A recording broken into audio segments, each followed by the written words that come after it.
Assalamualaikum warahmatullahi wabarakatuh.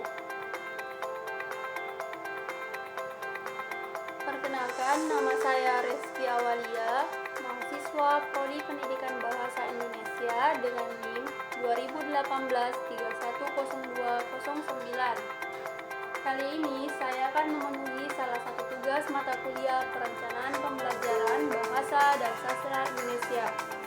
Dosen pengampu Ibu Andi Alvina Listianingrum, SPD, MPD.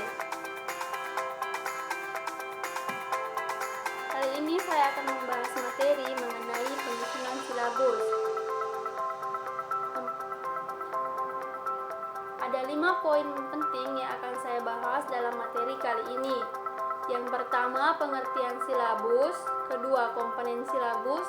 Ketiga, langkah-langkah pengembangan silabus. Keempat, manfaat silabus. Dan yang kelima, silabus SMA Negeri 1 Bulukumba. Pengertian silabus.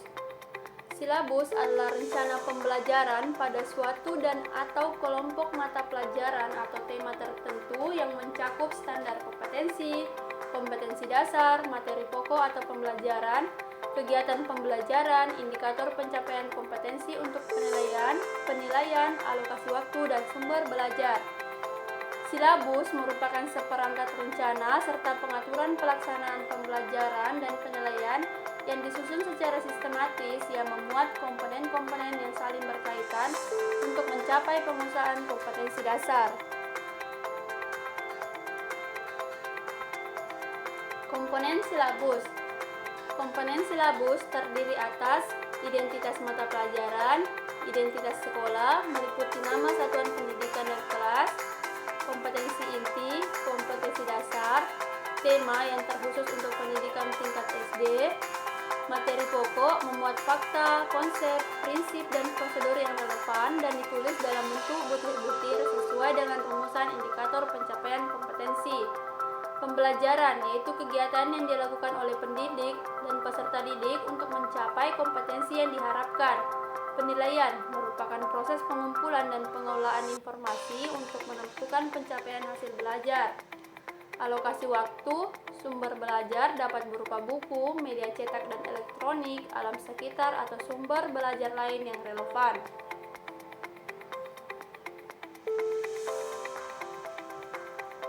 Langkah-langkah pengembangan silabus. Langkah-langkah pengembangan silabus terdiri atas 7 poin, yaitu yang pertama, mengkaji kompetensi inti dan kompetensi dasar, mengkaji KI dan KD mata pelajaran sebagaimana yang tercantum dalam SKL atau standar kompetensi lulusan.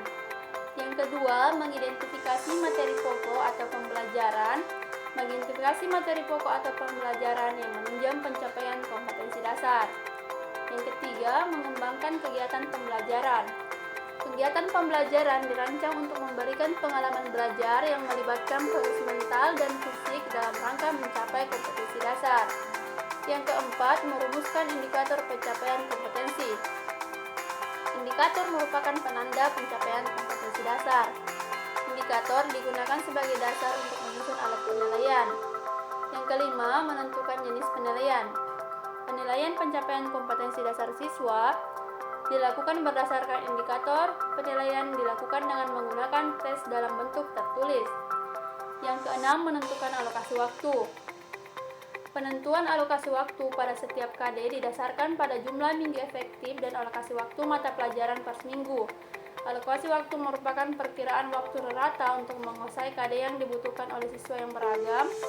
Yang ketujuh, menentukan sumber belajar. Penentuan sumber belajar dapat didasarkan pada standar kompetensi dan kompetensi dasar, serta materi pokok atau pembelajaran, kegiatan pembelajaran, dan indikator pencapaian kompetensi.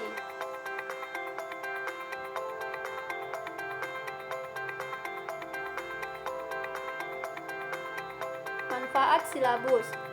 Silabus bermanfaat sebagai pedoman pengembangan perangkat pembelajaran lebih lanjut, mulai dari perencanaan pengelolaan kegiatan pembelajaran dan pengembangan penilaian. Silabus bermanfaat sebagai pedoman dalam pengembangan pembelajaran lebih lanjut, seperti pembuatan rencana pembelajaran, pengelolaan kegiatan pembelajaran, dan pengembangan sistem penilaian. Silabus merupakan sumber pokok dalam penyusunan rencana pembelajaran. Berikut adalah silabus yang saya gunakan di SMA Negeri 1 Bulukumba, tepatnya pada pelaksanaan proses magang 2. Di sini sudah terdapat mata pelajaran, identitas mata pelajaran, identitas satuan pendidikan, identitas kelas, tahun pelajaran, dan alokasi waktu yang digunakan selama 1 semester. Sudah terdapat kompetensi inti, kompetensi dasar.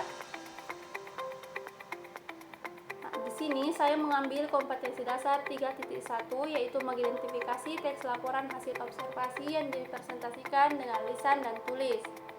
Di sini sudah terdapat materi pembelajaran, yaitu isi pokok laporan hasil observasi, meliputi pernyataan umum, hal yang dilaporkan, deskripsi bagian, deskripsi manfaat, dan maksud isi teks tersirat dan tersurat. Di sini juga sudah terdapat indikator. Di dalam KD yang saya ambil terdapat 7 indikator. Di sini juga sudah terdapat kegiatan pembelajaran, apa saja yang akan dilakukan selama proses pembelajaran. Ada 3 poin yang saya masukkan di sini. Yang pertama, siswa menentukan isi pokok, hal yang dilaporkan, dan ciri kebahasaan dan teks laporan hasil observasi. Siswa menafsirkan teks laporan hasil observasi berdasarkan struktur, ciri kebahasaan, dan isi teks laporan hasil observasi. Siswa mempresentasikan dan menanggapi teks laporan hasil observasi.